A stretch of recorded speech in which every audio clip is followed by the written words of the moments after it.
मैं पहले भी बता चुका हूं कि गौरी ने मुझे नहीं बुलाया। रही बात जिम्मेदारी निभाने की, तो भले ही मैंने इसकी शादी कर दी हो, लेकिन आज भी ये मेरी बेटी है और जिंदगी भर मैं इसकी जिम्मेदारी निभाता रहूंगा। बस यही गलती करते हैं लड़की के माँ बाप। शादी के बाद लड़की के ससुराल के मामलों में दखलंदाजी करते हैं, जिसके कारण लड़की का मोह उसके मायके से नहीं छूटता है? और ना ही वो ससुराल को पूरी तरह से अपना पाती है। दोनों के बीच में झूलती रहती है और फिर उसका घर नहीं बसता।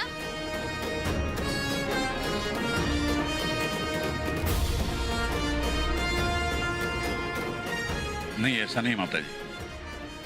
देखिए, एक पौधा एक जगह से निकाल के दूसरी जगह लगाना हो तो जड़ें पकड़ने में थोड़ा समय लगता है। लड़की का ऐसा ही होता है। उसे अपने ससुराल में रिश्तों की जड़ें जमाने में समय लगता है, तभी वो रिश्ते मजबूत होते हैं और वो वहां खुश रहती है।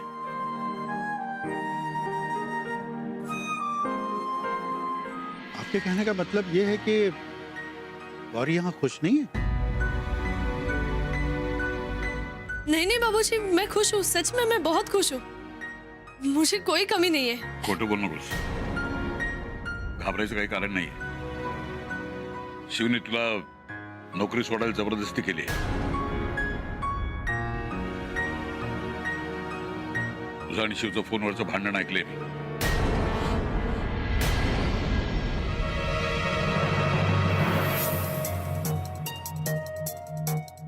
बाबा, आपने हमारा झगड़ा सुना?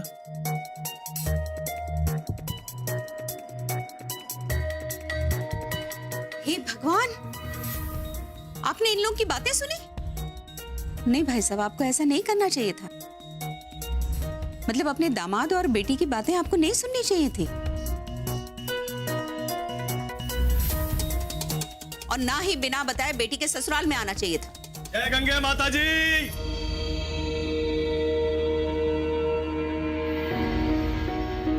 प्रणाम माता जी।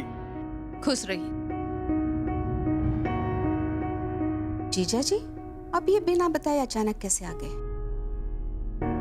नमस्कार।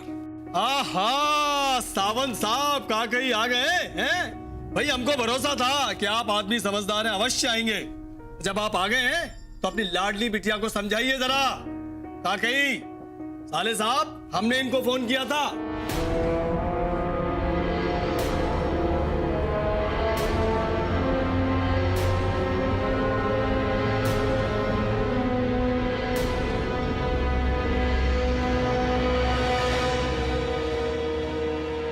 इधर उधर क्या देख रहे हैं आप लोग? अरे भाई, मजबूरन हमको फोन करना पड़ा।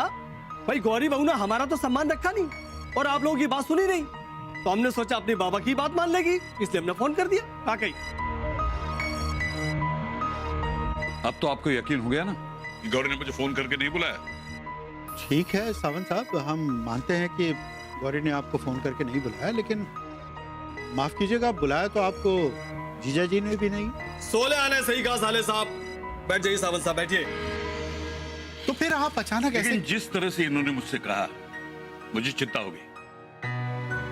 हाँ, तो आपको हमें फोन करना चाहिए था ना, हमसे सलाह मशवरा करना चाहिए था, फिर हम दोनों मिलकर कोई समाधान निकाल लेते। भाई, हमारा भी मकसद यही था साले साहब।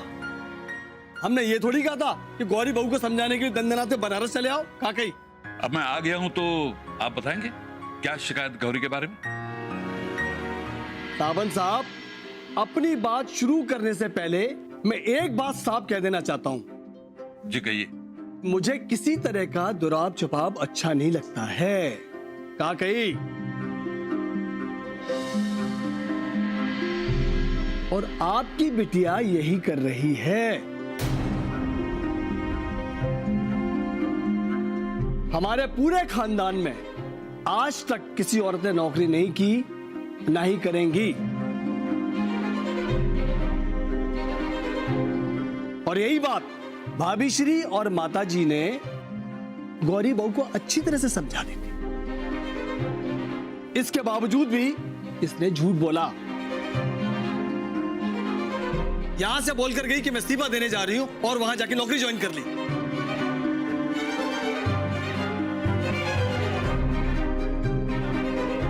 अब आप बताइए, ससुराल वालों को, बड़े बुजुर्गों को झूठ बोलना एक बहू को शोभा देता है? काकई, फूफा जी, जो हुआ वो गलत था, पर हम सब मिलके भी तो कोई रास्ता निकाल सकते थे ना। बाबू को बीच में लाने की क्या जरूरत थी? मुन्ना, तुम बड़ों के बीच में मत बोलो। तुम्हारे फूफा जी ने जो ठीक समझा वही किया। ये तो तुम्हारे ससुर जी को भी समझना चाहिए था कि बिना बड़ों से बात किए उन्हें इस तरह अपनी बेटी के ससुराल नहीं आना चाहिए था।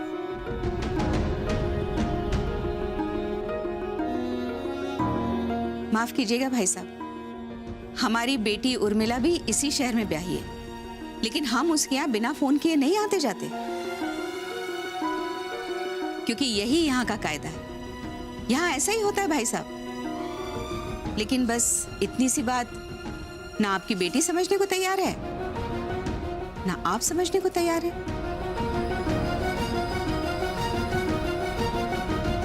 हम सब समझते हैं, यहाँ के तौर तरीकों का सम्मान करते हैं, लेकिन माफ कीजिएगा, इस वक्त हमें नहीं, आपको समझने की जरूरत है।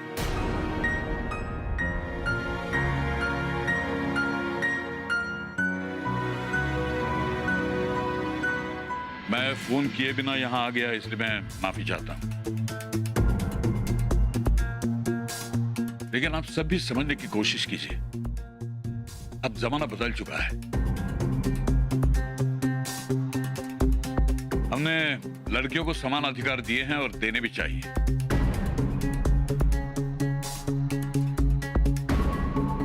जब हम इन्हें पढ़ाते सिखाते तो अपने पैरों पे खड़ा रहना बहुत जरूरी है, क्योंकि इससे इनका आत्मविश्वास बढ़ता है।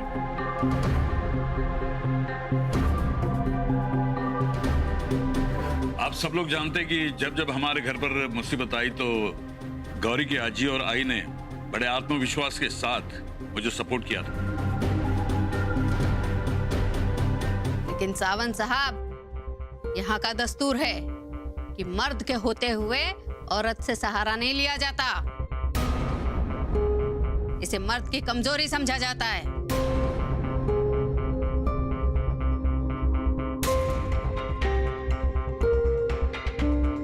दादी जी, बापू का कहने का वो मतलब नहीं था। वो कहना चाहते थे कि वो सक्षम थे, पर तब भी आई और जी ने उन्हें सपोर्ट किया। जी हाँ, तो ठीक है ना, है? ये इनका नजरिया हो सकता है, लेकिन हमारी नजर में औरत का सहारा लेना और उसकी तुलना करना दोनों ही गलत हैं, है? अरे दोनों की अपनी अपनी जगह है, अपना अपना दायरा है, जिसमें रहने से ही घर चलता है। आपकी बात का सम्मान करता हूं मैं माता जी, लेकिन लड़की को लड़कों से कम समझना और कमजोर होकर उसे बांध के रखना गलत बात है।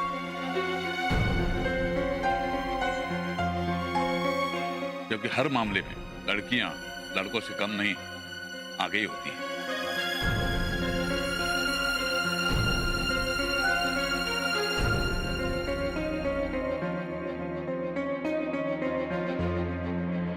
आप कहना क्या चाहते हैं सावंत साहब कि आपकी गौरी हमारे मुन्ना से आगे? माफ करना, आपकी बात मुझे बिल्कुल पसंद नहीं आई। और ये कहकर आप जताना क्या चाहते हैं? बहुत ही गलत शिक्षा दे रहे हैं आप अपनी बिटिया को। मेरी समझ में तो ये नहीं आ रहा कि आप अपनी बिटिया का घर बसाने आए या उजाड़ने।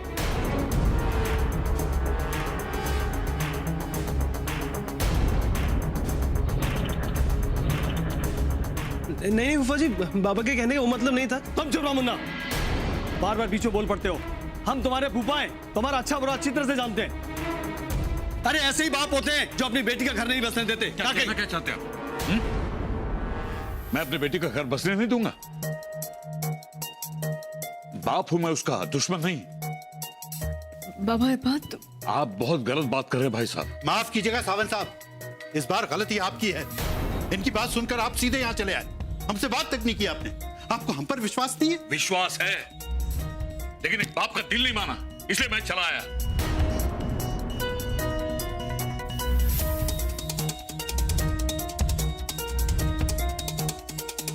आप लोग मुझे समझने की कोशिश क्यों नहीं करते?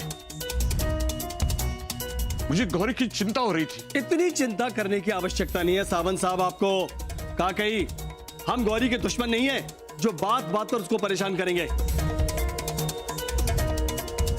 और ये बात आप मान भी जाइए। आपको हमारे ऊपर विश्वास नहीं है, वरना ऐसा बचाव करने के लिए आप यूं नहीं आ जाते यहाँ पर, हैं? जानते हैं, ऐसा करने से आपकी बेटी की हिम्मत बढ़ जाएगी और बात बात पर आपको बुलाएगी यहाँ। कहा कही,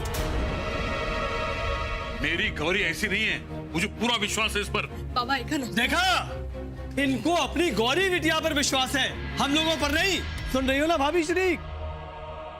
कमाल की बात है, भाई साहब का विश्वास उनके अपनों ने तोड़ा है, लेकिन ये फिर भी उन्हीं पे विश्वास करते हैं। जी भाई साहब, आपका विश्वास आपके घर में टूटा है। पहले आपकी बेटी ने, उसके बाद आपकी बहू ने आपके साथ विश्वासघात किया है।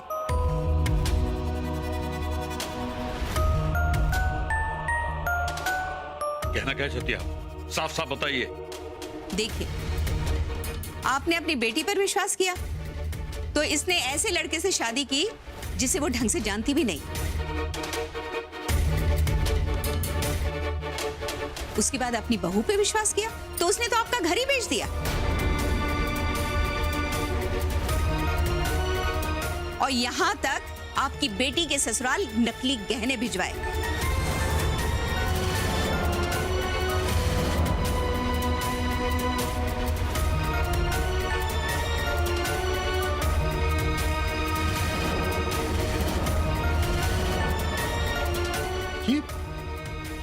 ये आप क्या कह रही हैं? हम वही कह रहे हैं जो सच है। अम्मा, अम्मा प्लीज। चुप रहो मुन्ना। मुन्ना की शादी में गौरी के यहाँ से उर्मिला और जिज्जी के लिए जो गहने आए थे ना, वो नकली थे।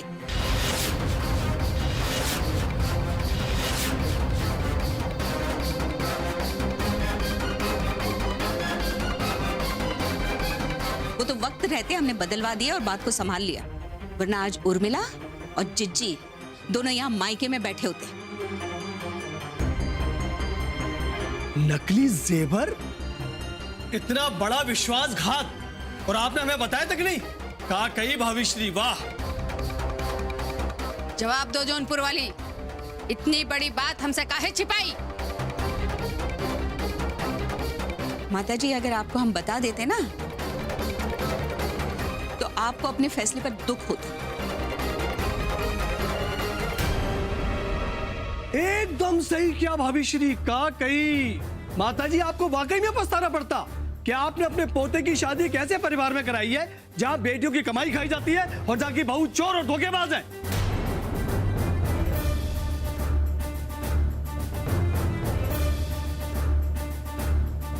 वाह वाह वाह, क्या परिवार है, वाह। का कही,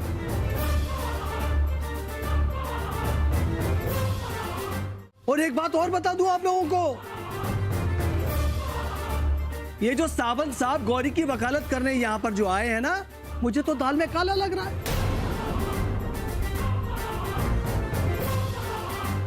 भाई आजकल सोने का अंडा देने वाली मुर्गी कौन छोड़ना चाहता है? कहा कहीं। जीजा जी, आप बिल्कुल बस सही कीजिए आप लोग। मामा की बेटी का बाप हूं मैं, लेकिन इसका मतलब यह नहीं कि आपकी गलत बातें भी सुनता रहूं मैं। आपके कहने का अनुसार औरतों की कमाई हमारे यहां खाई जाती है, लेकिन आपके यहां परंपरा के नाम पे बहू बेटियों को दबाया जाता है और दान दहेज के नाम पे परेशान किया जाता है।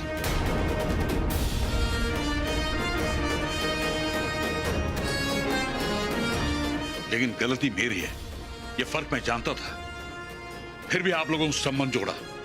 लेकिन दुख इस बात का है कि आपकी सोच इतनी पिछड़ी है और आपके मन में इतना जहर भरा हुआ है। बस कीजिए भाई साहब,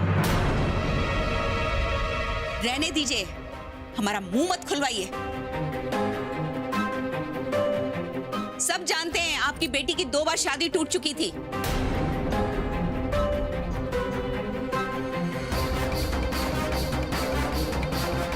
का कही, ना आपसे अपनी बेटी संभाली गई, ना अपनी बहू। चले आए हमसे सवाल जवाब करने। बस।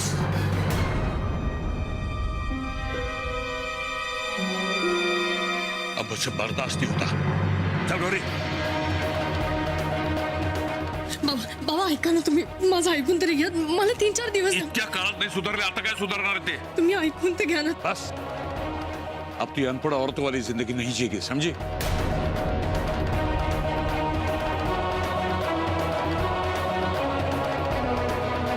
बाबा,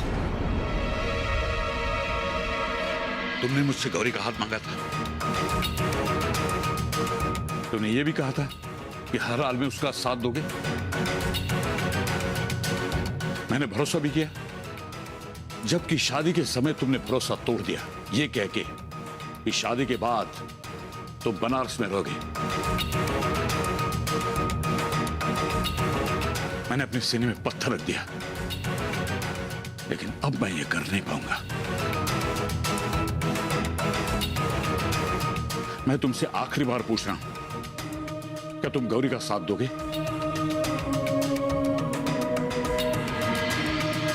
अपना और अपने परिवार की मानसिकता बदलोगे?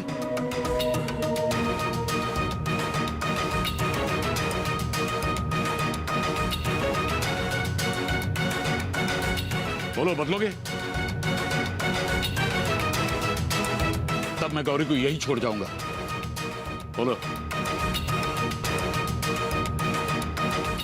बोलो। बाबा, वो देखा, हमारे सामने हमारे मुन्ना को बरगलाया जा रहा है, हमारी सोच पर सवाल उठाया जा रहा है, और आप लोग चुपचाप सुन रहे हैं। माता जी, शील, जवाब दो।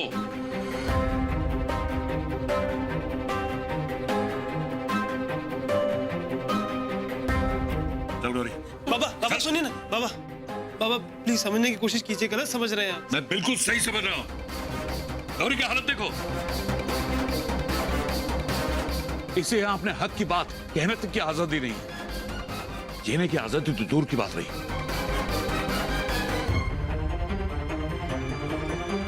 क्या इसीलिए तुमने मेरी बेटी का हाथ मांगा था? लेकिन तुमसे कहने से क्या फायदा, जबकि मैं पहले से जानता था कि हमारी सोच और यहां की सोच, इसमें जमीन आसमान का फर्क है। फिर भी मैंने तुम पर भरोसा किया, लेकिन वो भरोसा भी तुमने तोड़ दिया।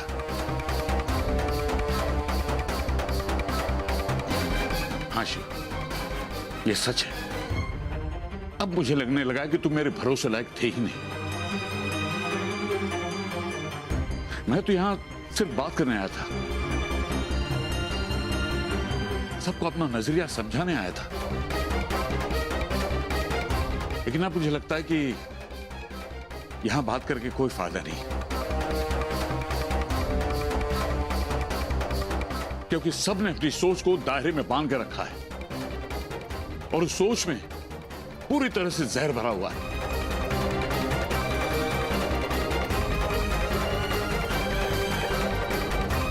और ऐसे जहरीले माहौल में मैं अपनी बेटी को रहने नहीं दूंगा।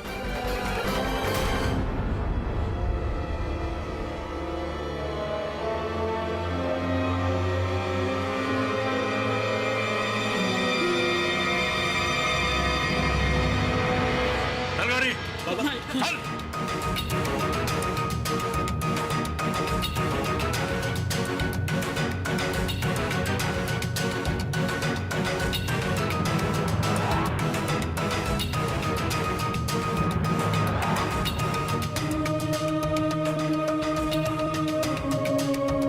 मुन्ना जाती है तो जाने दो।